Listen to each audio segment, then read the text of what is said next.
அன்புள்ள மீன ராசி அன்பர்களே வணக்கம். தை மாத ராசி பலன். தை மாத கிரக நிலைகள். மீன ராசினருக்கு ராசியில் சனி, 4 குரு வக்கிரம், 6 கேது. அடுத்து லாபஸ்தானத்தில் சூரியன், செவ்வாய், புதன், சுக்கிரன், விரய ராசியில் ராகு இருக்கிறார்கள். மகரத்தில் செவ்வாய் உச்சம் பெற்றிருக்கிறார். தங்களுக்கு யோகம்தான்.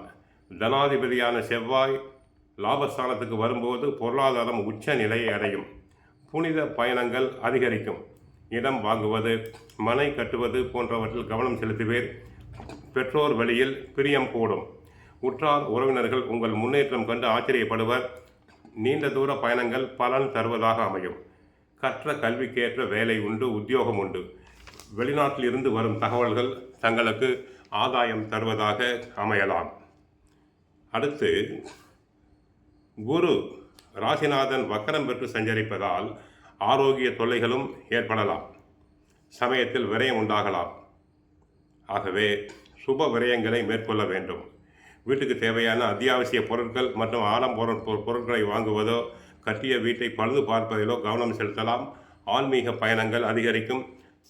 ஆனால் ஆதாயத்தை காட்டிலும் விரயங்கள் அதிகரிக்கலாம். ஏனென்றால் இந்த மாதம் முழுவதும் குரு வக்கரத்தில் இருப்பதால்.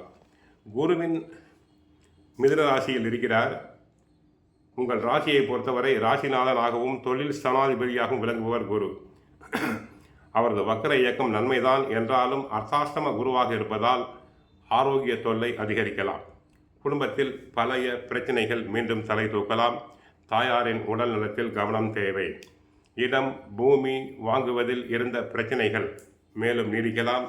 இடமாற்றம், வீடு மாற்றம் தானாகவே வந்து மனக்கலக்கத்தை உருவாக்கும். குருவின் பார்வை சில நல்ல இடங்களுக்கு பதிவு செய்வதால் அதனை ஈடு செய்ய புதிய வாய்ப்புகள் வரலாம். தொழில் பங்குதாரர்களால் ஏற்பட்ட பிரச்சனை ஒரு வழியாக தங்களுக்கு தீரும். ஆயினும் புதிய முயற்சிகளில் தடை வந்து கொண்டே இருக்கும்.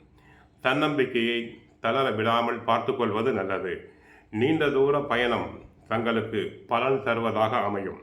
சொந்த ஊரில் இருப்பவர்கள் வெளிநாடு செல்லவும், வெளிநாட்டில் இருப்பவர்கள் உள்நாட்டுக்கு தாய்நாடு திரும்பவும் இது யோகமான நேரம்.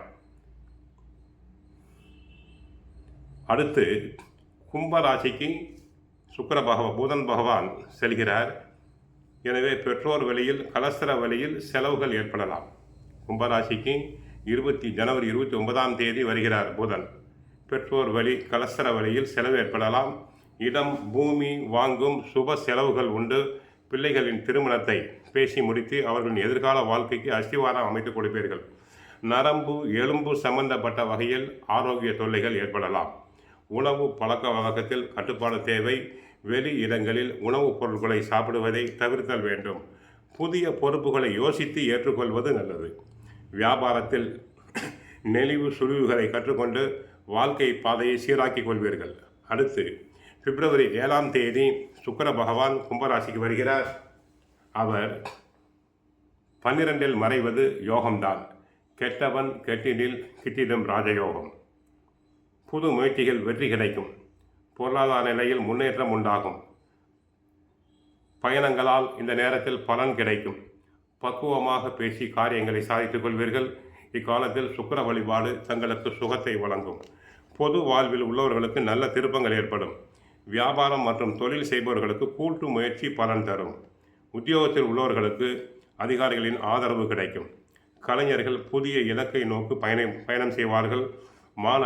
மாணவியர்கள் படிப்பில் நன்றாக சிறப்பாக படித்து நல்ல மதிப்பெண்களை பெறுவர். போட்டித் தேர்வுகளில் கலந்து கொண்டு வெற்றி பெறுவர். அரசு